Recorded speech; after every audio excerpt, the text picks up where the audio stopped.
welcome to Talent Hub Talk. I am Ben Duncan, and this is a place where prominent and inspirational figures from both the local ANZ and global Salesforce Ohana share their stories. Tired of wasting time on tedious processes?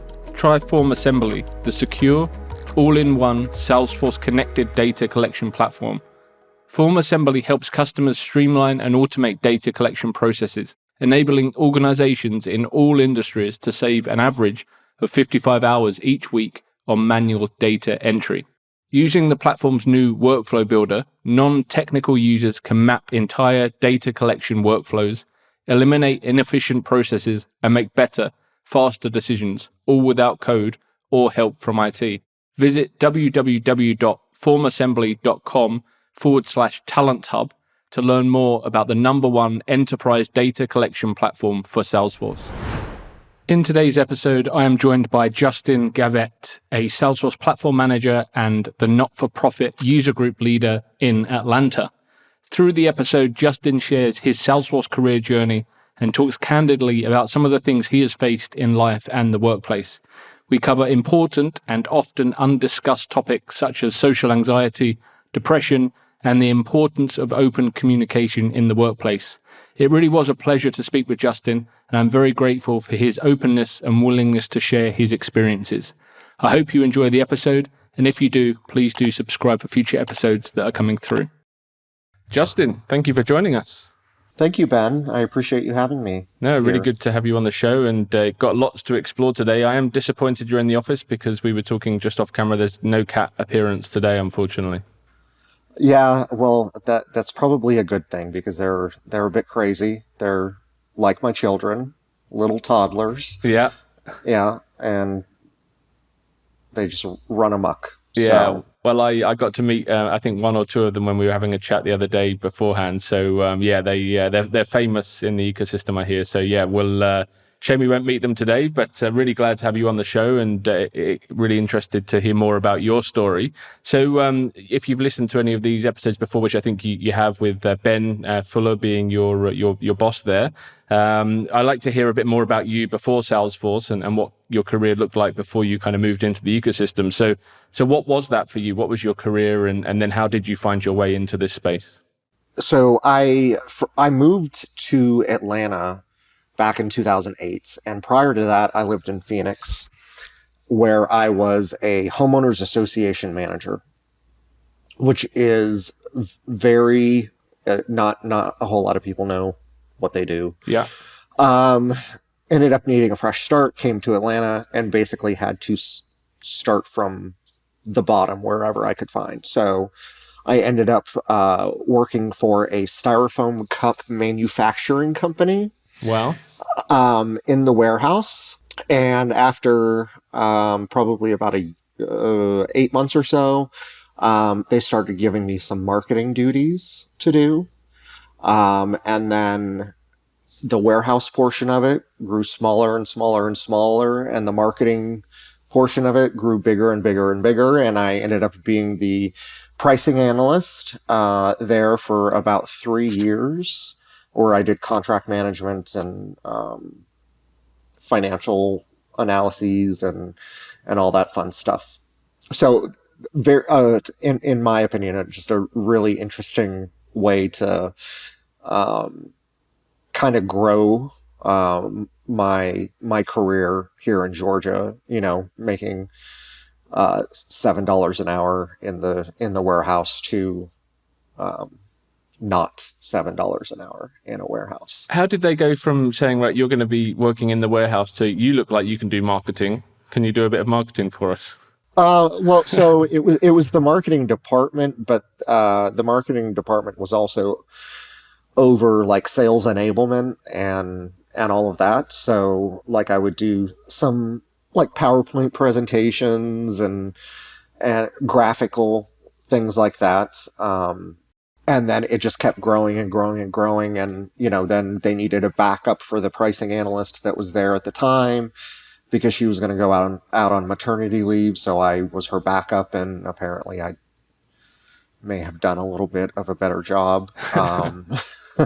And she left shortly after. And so I got that full time. And I think I was in that role for 3 years or so. And then that's when I switched to a more sales operations role with a company up in Kennesaw, Georgia.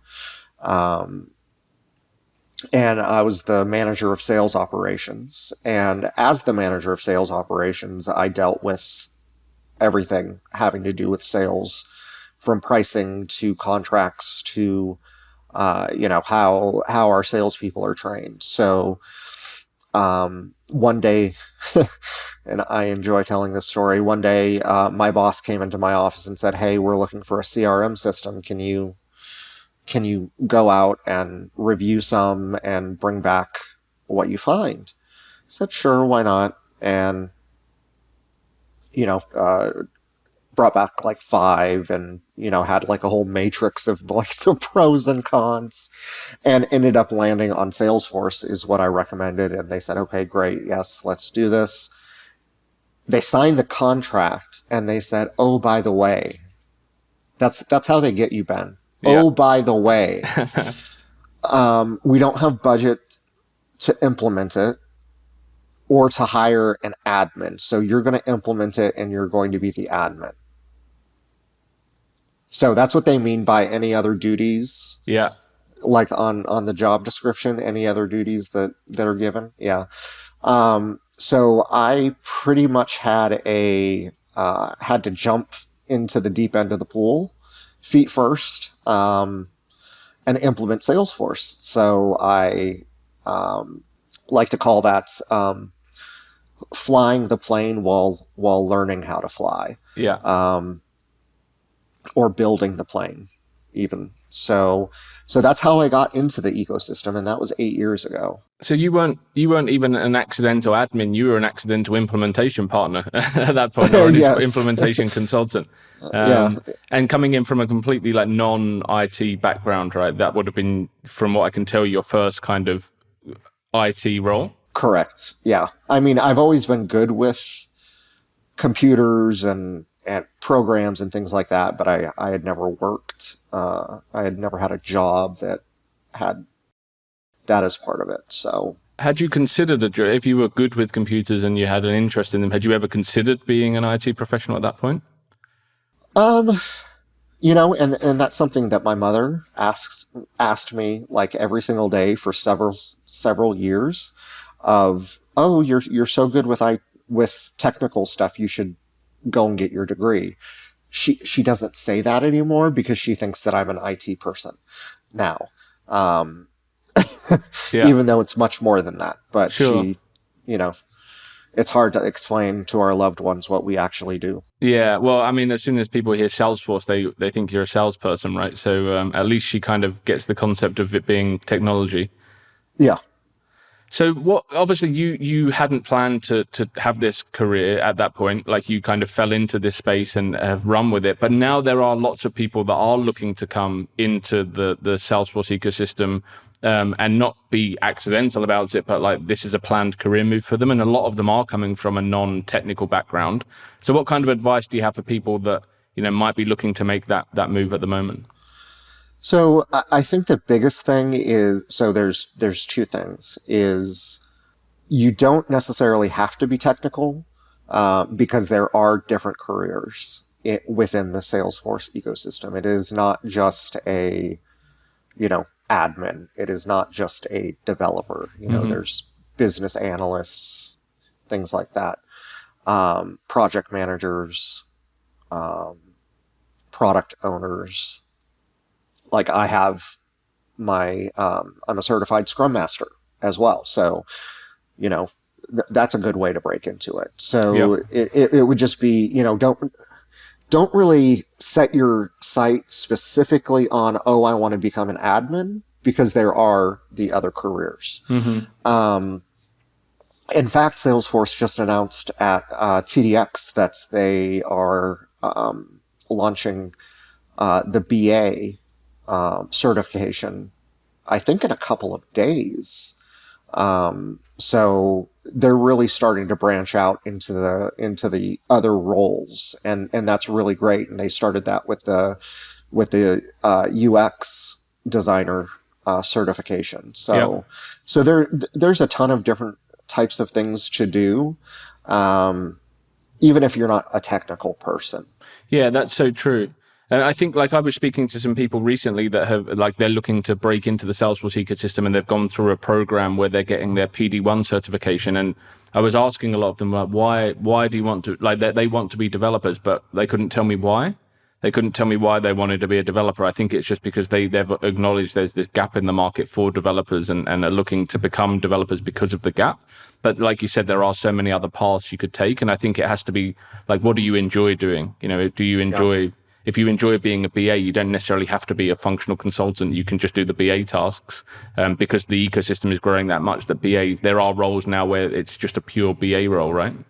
Absolutely. Absolutely. So at my prior job, we had 2 BAs for our team. So, and it was definitely necessary, because typically the BAs are the ones that help the admins understand, and the developers understand the business requirements. So, and that is a super important thing that needs to be done. Is if you don't understand the business requirements, then you're not going to be able to deliver on your product. Yeah. So it's just as important as an admin, as a developer. Mm-hmm. Yeah, 100%. So you, I believe you run the Atlanta not-for-profit user group? That's correct. Yep. So when did you start working with not-for-profits? Because I know you do some kind of pro bono work on the side of your role there to help not-for-profits get value from the Salesforce platform. Yeah, so I started doing that about 4 years ago. And the first time that I did it, I actually did it with an AE from Salesforce, them, and helped them when they were doing their volunteer time through the .org program that they have. And I really enjoyed the model of nonprofit NPSP and nonprofit cloud. And so I ended up implementing it for a nonprofit that I've been volunteering for 11 years. So I implemented it for them, and then handed that off for, larger things to be done. They got a grant to get an implementation partner for QuickBooks, which is awesome. Mm-hmm. Something that they didn't have several years ago. So I've just really enjoyed being able to create that baseline and be there to consult with them at the beginning if they like what I have to say, and they understand that it is it's an everyday task. It's when you implement Salesforce and you start using Salesforce, you have to really use it. Mm-hmm. And it's just a waste of time if you fall off and stop using it. So I definitely make sure that they're super excited about it. I wouldn't say as excited as me, because I think I get overly excited about Salesforce, but yeah, I just really, really enjoy being able to help nonprofits that, it's hard for a lot of them to afford an implementation, which could cost, tens of thousands of dollars, depending on what they're wanting to do. Mm-hmm. So I try and do a few a year, and just, get them going and get them up and running. So, and there's this advice that goes around the market around volunteering. When you're looking for experience, you should volunteer for not-for-profits. And I'll be completely honest, I've told people to do that in the past. Like earlier on in my Salesforce recruitment journey, that was, I'd heard that, and it sounded like great advice, and I shared that. But then you hear of some stories where that might not actually be what's best for the not-for-profit. What's your take on that? Yeah, you're coming with all the loaded questions, man. So I think there's a caveat. So if a new admin or someone that is just breaking into the ecosystem, maybe they're a junior admin and they want to gain more experience and they want to volunteer, great, volunteer, but make sure that you have a mentor that is going to help you along the way, either someone that is on staff at the nonprofit or someone that is in the community that can work the project with you. Because, again, going back to finance constraints and budget constraints that nonprofits have, if you mess it up, I mean, that could be detrimental, because it's typically not a budgeted line item. And if they have to try and fix it, they may just say, you know what, I throw my hands of it, and they go to an inferior system that's not going to give them what they need. Yeah, I've seen in Sydney here, there was it's not just people volunteering as well. That I saw an example of like a not-for-profit that had really been left in the lurch by a partner, because the project kind of went over budget, or got to a point where it was going to go over budget, and the not-for-profit couldn't come up with any additional funds, and it meant I think it got to a point where they either didn't get testing and training, or they didn't get training. I can't remember which one, but they basically just had this system that hadn't either been tested and trained, or trained, and neither of them is a particularly good situation to be in for the people that need to use a new system. Yeah, those are definitely big parts of transitioning a system from implementation to the actual users.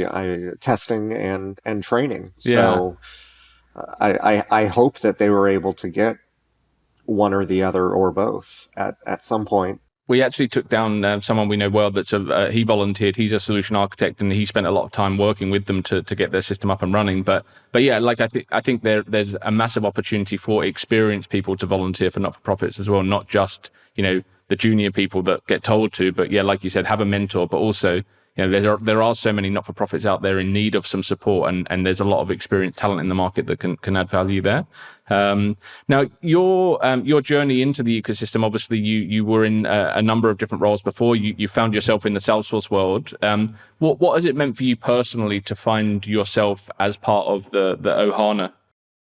Oh gosh, it's been a wild journey, and I was on another podcast a few months ago, kind of talking about it, and looking back at who I was in 2008, 2009 versus who I am now, like, I don't recognize the person that I was because of the choices that I was making in my life and all of that. And so the people within the ecosystem have been so great and so welcoming that you can't help but fall in love with it. Mm-hmm. And it's really helped me become the person that I am today. And you have been open with some of the struggles, on the other podcast, and you've spoken about things like that. So one of the discussion points I wanted to have with you today was around the angle of remote working, and like, you're in the office now, right? Which we've discussed is something you enjoy doing. The ecosystem, there's a lot of talk now about pushing for people that remote, and obviously a lot of people do favor that, but I think it's important to highlight that it's not for everyone. What's your experience been like with that? Yeah, absolutely. And thank you for asking. I think that, like with most things, when it comes to looking for a job and all of that, people are going to need different things based on who they are. And a lot of people like to be able to work wherever they want to. Personally, for me, working remotely had, especially for an extended amount of time, because I worked 100% remote for 2 years prior to the pandemic. And then once that hit, then it was another 2 years before I actually was able to step into an office. And the combination of all of that did not do well with my mental health. Just depression and all of that, just because I need to have that human connection, which is why, I'm in an office where I think earlier today there were maybe 20 people in here. But it was nice to be around the people and, hearing other conversations while I work. And, it just makes a difference that I don't feel like I'm stuck in my house. Yeah. which, I could always go to a cafe or what have you, but, you know, I have better Wi-Fi at home and they have better Wi-Fi at work. Yeah. So, and I need to have a good connection for what I do. So, Hmm. I split my time. So I work half the week at home and half the week in the office, and it has done wonders for, my energy and my happiness and just overall well-being.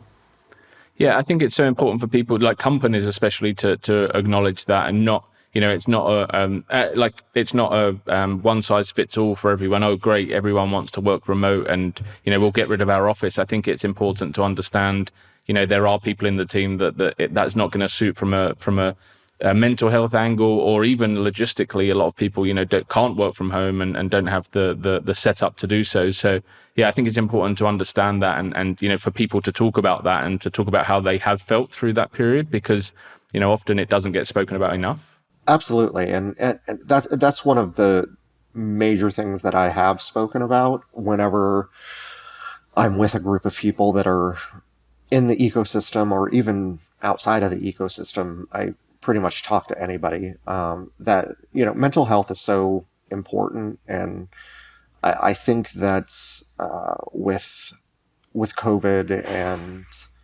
all of the, lockdowns and people basically being forced to work from home, even if they weren't comfortable with it, I think that it really shone a light on how bad the mental health crisis is, especially in America. I don't know about other countries, but I would imagine it probably did the same. And companies just really need to take that into consideration when they're hiring, and when they're going about their day to day, making sure that there's resources for their employees if they're, like a employee assistance program through insurance and things like that. It's just a really important thing to have. And what about the like checking in? I guess like how because I every company will have a different policy around how regularly someone's checking in and having one-to-ones and things like that. But did you, through that time, did you feel that you were getting enough of that? And is there anything that you would advise a manager does differently? Not necessarily your manager, but like if someone's going through a challenging time like that, is there something that managers can do more of or be looking out for if they're not physically in front of the person? So, and that's a great question, Ben. So I think during the time that I was working remotely, I had regular check-ins, like once a week, one-on-ones, meetings out the wazoo. So then you get the Zoom fatigue and you're just like, okay, I have to be on camera again. And it's just different than being at an in-person meeting, because you don't have that human connection. And that's really, like, you can't tell, with us being on camera, you can't tell what my lower body is doing. You can't tell how my legs are sitting. You don't know, how I shift my body. And a lot of communication is through body language. And Absolutely. so you miss a lot of that. Yeah. But sorry, that was somewhat of a tangent. But I think that I think the biggest thing for me personally, I told my bosses at the time that if I ever get extremely quiet, then there's something wrong. Yeah. Like if you don't hear from me, if I'm not emailing, if I'm not slacking, I'm doing my job, of course, but if I'm not like engaged with the team, then there is something wrong. Sure. And please check on me. So I think that it's both the manager's job to ask the question, but also it's the employee's job to say, hey, I have an issue with depression and anxiety. Those are my things. Yeah. I have an issue. These are my triggers, and this is how I act when my anxiety is high, and explain it. And, if my depression is high, this is how I am. And, that's what I've done. Ben Fuller, my boss, knows 100% of, what my triggers are, how I act when they flare up, and how to interact with me when they do. Mm-hmm. And it's 100% the best way that you can be with an employee that may have I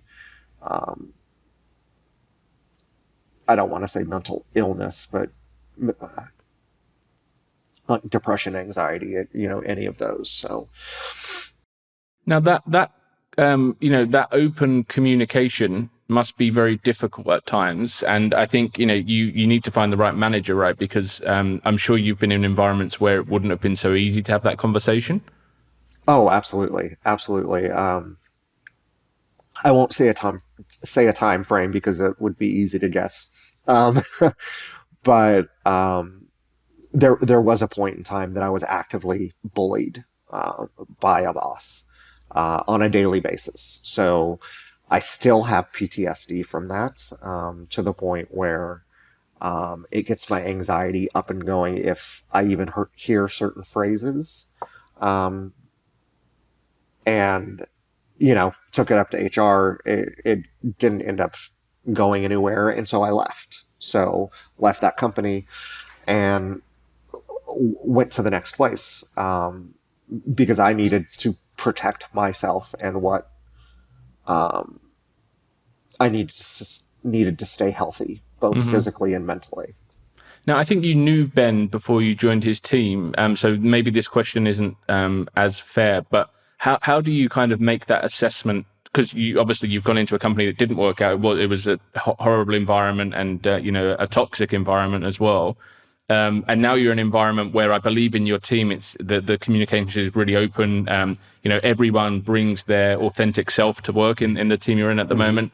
Was that obvious from the outside before you joined? Yes. So that was extremely obvious when I was going through the interview process. I actually met the team before I officially interviewed, just to see if we were like a good fit. I've known Ben for about 7 years, so through the Salesforce ecosystem. So he had come to me, and they needed someone that had CPQ experience and CPQ certification. It took him about 2.5 months to get me to actually agree to apply. But I'm so thankful that I did, because the openness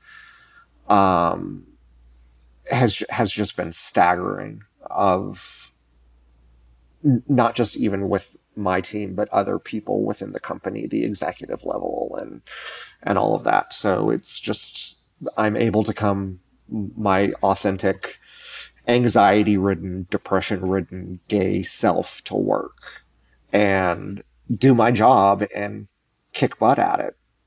Mm-hmm. And I think that I'm more successful at my job because of all of that. And that should be like the minimum that everyone expects, right? But it's it's a testament to Ben that he is fostering that environment. But yeah, that's what we're working towards, where everyone can just bring themselves to work and be happy in their skin, and comfortable in the environment they're in. Absolutely, absolutely. I wish more companies were as open. 100%. Now, you've spoken about social anxiety before, and I think we're in an ecosystem where it's very social. You have Dreamforce. You run a not-for-profit meetup event, community event. It is a very social environment, and there's world tours. There's you name it. There's things going on. Do you ever feel pressure to be more involved in those things than perhaps at times you want to? I wouldn't say that I feel pressured. So any pressure that I feel is pressure that I put on myself, because I like going to these events. So social anxiety and everything. I will typically be successful at forcing myself to go. But I do know, there it's probably 75% of the time I'm able to coax myself out of the house and actually go to the event. But then there's the other 25% where, I just have to say, oh, gonna bow out on this one. Because I like being social. It's just my mind and my body sometimes don't really, sync up there very well. And, I'm very, very good at faking, not having anxiety. So, one of my anxiety, tells is I talk a lot. So I'll talk really fast and I will just nonstop talk and run around and be like an extrovert, but that is actually my anxiety being let out. Really? It's Yeah. it's so I'm weird. fascinating, isn't it? How it's because I would say I have social anxiety to a degree, and I find it more challenging to, like, if I'm in big groups of people I know, that's more difficult for me than in, like, I could go to Dreamforce where I know no one, and that's like I'd be absolutely fine. But then if you say, right, you've got to go to a room full of 50 people, like, for me that's a lot more daunting. But I don't really know how I act. Like, you obviously know yourself well enough to know you become kind of this extroverted style person, whereas I don't know what I do. I think I'm probably, I'm not sure what my reaction to that situation is, but that actually gives me the shivers, the idea of doing that.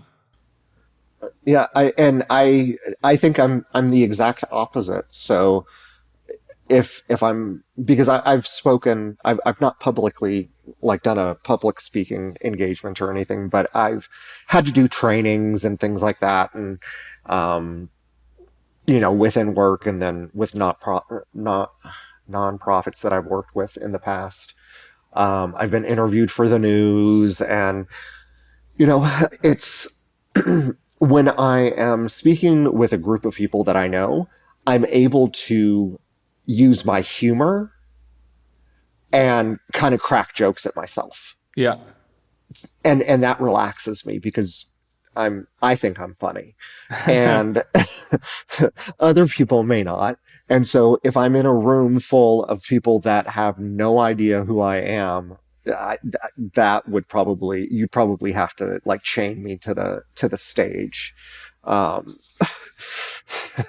Because my anxiety would probably be through the roof. Which is interesting, because I know that you've started to think about and put your name forward for some speaking slots at some different events. So that must take a lot to do.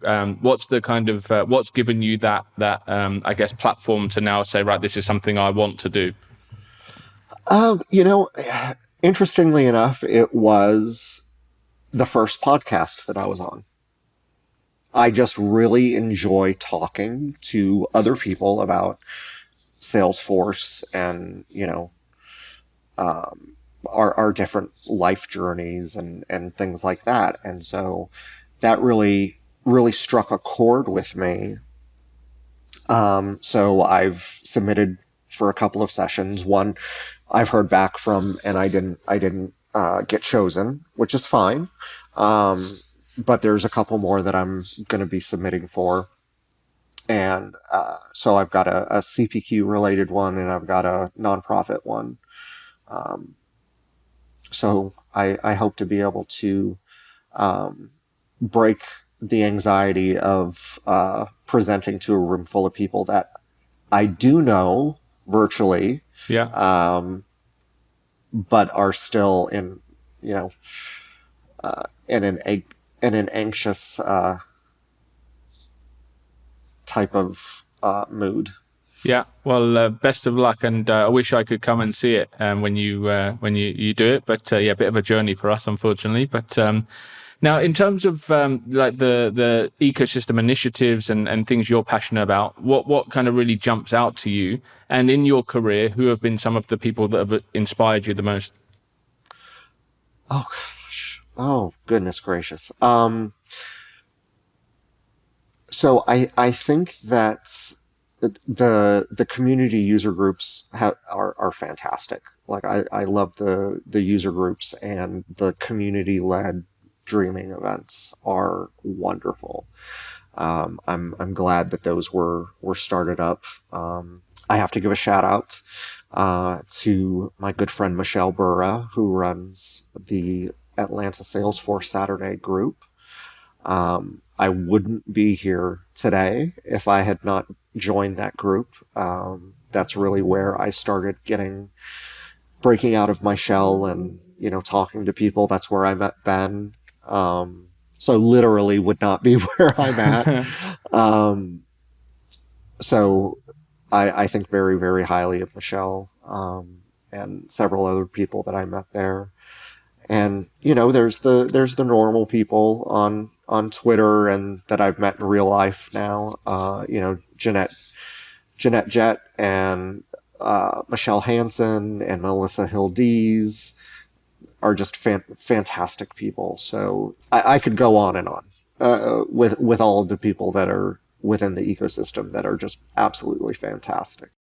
Well, I'd really like to thank you for sharing your story, and I think you're an inspiration to many. And I think people will listen to this and really want to hear more, and I'm sure be inspired by the journey you've been on, and you being yourself and talking about who you are and exactly kind of what your journey has been like. So if anyone wants to reach out and ask any questions or bounce anything off of you or just tell you how much they've enjoyed listening to this episode, where's the best place to find you? So probably the best place is Twitter, and my handle is SFDC Junkie, JUNKIE__C. Awesome. Well, thank you so much. I've really, really enjoyed speaking with you, and best of luck for that next speaking slot. Thank you, Ben. I really appreciate you having me on the show. Thank you. Thank you for listening to another episode of Talent Hub Talk.